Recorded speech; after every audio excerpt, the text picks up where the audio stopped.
you can't tell the difference, right, between the two. Um, and so, when it comes to discerning the truth, I think this is something important to reflect on. So, a friend of mine who works as a chaplain at a university was telling me something that some of the students had experienced on campus. And so, you had the pro-Palestinian supporters on one side, and then you had the pro-Israeli supporters on another. And the pro-Israel camp had a group of people that had like placards with verses of the Quran out, and quoting things like, oh, the Prophet Muhammad sallallahu alaihi wasallam said that Muslims should kill Jews, any Jew who's standing behind a tree, and so on and so on. So, quoting these things. And some of the students were like, well, how do we respond to that? We don't really know how to respond to that. And so I think, again, this is where there needs to be a more brought out, a more thought out strategy of how Muslims are going to engage in these things, because one, this opens up the potential of fitna. And by fitna here, I mean that it can be a challenge to some Muslims' faith, that if they're not able to respond or don't know how to respond, that may introduce doubts into their mind. And even if it doesn't, it certainly doesn't look good on our part that we don't have our act together. So I think this demonstrates the need for real people of knowledge to be a part of what's going on. That being said, I think many students of knowledge, many imams may have some reservations of participating because they don't want to do so in which one the very particular agenda as a Muslim, as a believer, might be hijacked by some other ideology or some other group, and those are legitimate concerns. Two, that also means that the student groups then have to be willing to submit to real religious leadership that can bring some irshad, that can bring some right guidance, to bear on the situation. So let's just take the one example, right, of some Israelis, some Zionists that were posting something specifically about, see, this proves that Islam is violent. And so one, I think the first takeaway is that even though there are many different groups involved, and some of them will have their own secular agendas, for us, this really is a religious thing.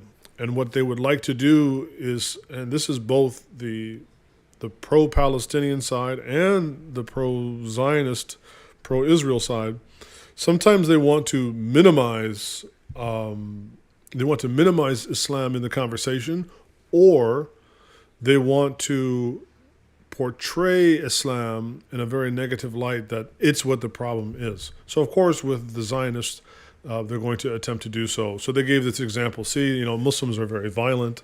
The Arabs are very violent because their Prophet ﷺ advocates wanton, indiscriminate violence against Muslims. And so how do you respond to this? So the first would be, with this particular hadith, there will be some that will say, well, it's a hadith, so we should throw it out. It doesn't count. There's the kind of people that either haven't studied Islam, or those that have an agenda or a particular bent say, well, this is a hadith, it's spurious and we should throw it out, even though the hadith is not spurious. What we should do is remind people that, number one, this particular hadith of the Prophet ﷺ is talking about akhiru zaman. It's talking about things that will pertain to the end of time. So this is not talking about any Jew at any time standing behind even any tree, because actually when you get into the meat and potatoes of the hadith, you will see that this is not even pertaining to necessarily any old tree. And so with the field of study of the end of time, there's two main there's two main branches. There is the alamat, right? There are the signs of the hour, and then there are the wa shurutuha, And then there are the shurut, the ashrat. There are the conditions of which those signs will be fulfilled. So when it comes, for instance, to, see, Islam is violent, it advocates for the killing of Jews indiscriminately, and therefore the Jews are the enemies of the Muslims. This does not hold water because, one, this is specifically related to the nuzul of Sayyidina Isa alayhi salatu salam. So this particularly is contingent upon the return of Jesus, the Son of Mary, as the promised Messiah, who will come back and who will fight with the Antichrist, with the Dajjal. And so this has nothing to do with fighting Jews outside of that. And so, of course, what they're reliant upon, what the Zionists and the pro-Israelis, what they're relying upon is Muslim ignorance. And so it becomes a kind of deep fake. They put up a placard, you see, Islam is violent, it advocates for the indiscriminate killing of Jews. And unfortunately, many Muslims who are not very familiar with their own faith will have almost a panic moment, like, oh man, what do I do? Either we go, that hadith isn't true, or it doesn't apply, or this or that, or, I don't know how to respond.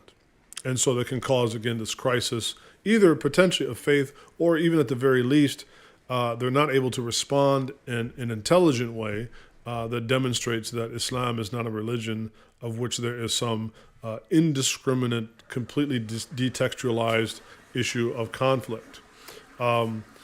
But then that brings us to, well, how do we address issues in the Quran of conflict or issues in statements of the Prophet ﷺ that discuss conflict? And again, these things will always be highly contextualized. So for instance, in the very beginning, there's a very interesting verse in the 45th chapter in Surah Al-Jathiyah, in which Allah actually tells the believers, well, first He gives the Prophet ﷺ a command to speak to the believers on his behalf, to command them to forgive the kuffar, so that they can be rewarded for the struggles that they're going through. Yes, Allah Ta'ala says, قُلْ لِلَّذِينَ آمَنُوا, say, O Prophet, to the believers, يَغْفِرُوا, forgive those that have what? لَا يَرُجُونَ أَيَّمَ اللَّهِ, that those have no hope in the day of judgment, meaning that they don't hope for the hereafter. These are the kuffar, right? People that don't believe in the hereafter. Forgive them, لِيَجْزِيَ قَوْمٍ, so that as a people they can be forgiven, بِمَا كَانُوا يَكْسِبُونَ, for the difficulty that they had to go through enduring it. So if indeed that there was just a completely decontextualized command in the Quran to advocate for violence, then we would not find actually these contrary statements. And so what happens later on is that there are indeed situations in which the context have changed, in which conflict, even violent, physical, kinetic conflict, is indeed sanctioned. And of course, there are many, many rules wrapped around that. But as I put the title up, right, what I'm concerned about is the ability of kuffar to deep fake Muslims into misunderstanding their religion and what they are reliant upon. And this only works so long as Muslims are ignorant of their religion. And so I had made it akin to kind of like a deep fake, right?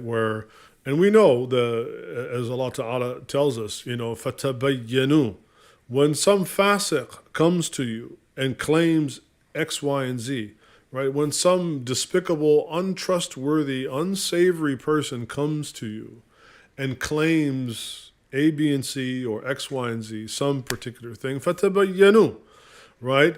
You have to confirm it, otherwise you may cause greater harm. In this case, you could cause harm to your own faith, to your own iman, or to the believers abroad by not knowing, how to respond to these things. So I know that there are people that are very much, almost vehemently against the protests, and they say protests are ineffectual and so on. And there are definitely many legitimate criticisms against protest. Again, my concern is that when it comes to, certain moments that take place, Muslims will withdraw simply because not everything is stacked absolutely perfect in their favor for them to be able to operate. And life just isn't, life isn't that sterile. And so, that being said, I think that whoever's in charge of these things, like in my case, when I was again talking with a friend of mine this morning, I said I have been reluctant to go down and just put my face in for the sake of putting my face in, because it's almost like I'm being 1099, right? Working for, I don't know who I'm working for. I don't know who's running things, who's in control.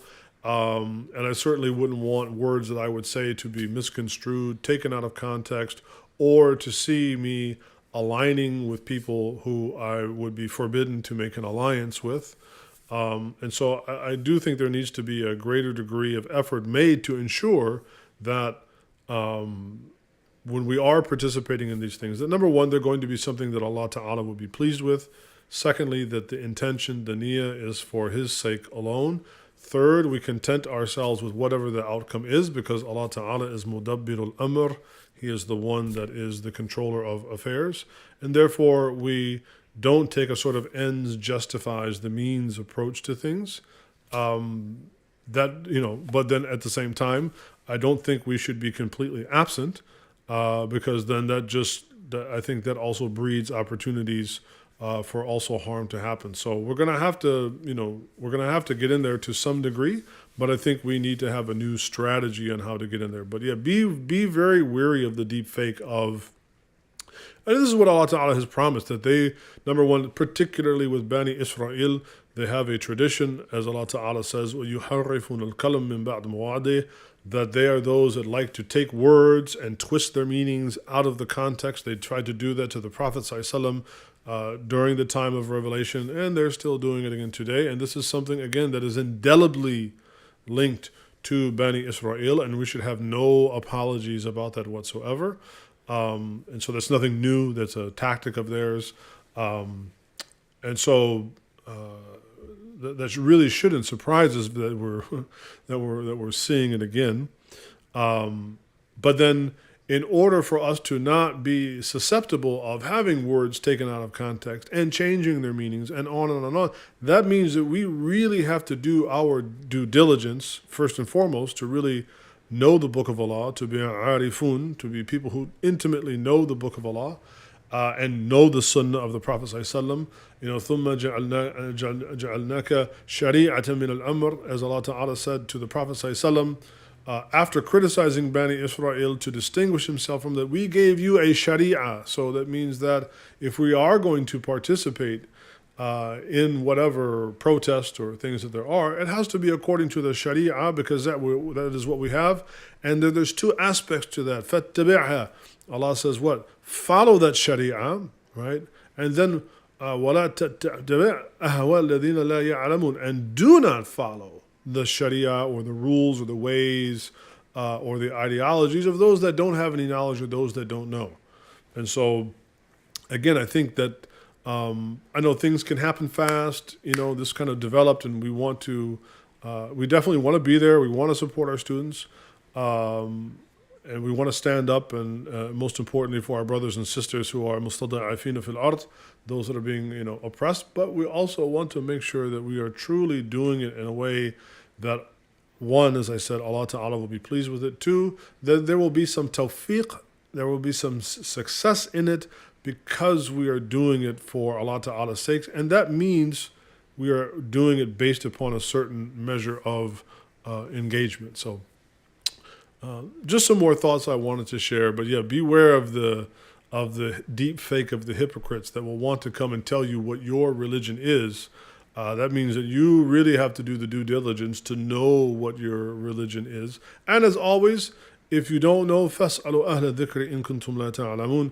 If you don't know, ask the people of knowledge, the people of dhikr, if you don't know. And that means also clearing a space for the imams to come and the students of knowledge and the people of knowledge to come and to operate not under, not being 1099 by some other umbrella, agency, but truly giving them the autonomy and operating under their umbrella of guidance. I think, inshallah, this would be a much better and much more beneficial way, inshallah, to proceed. So it's almost 1:45.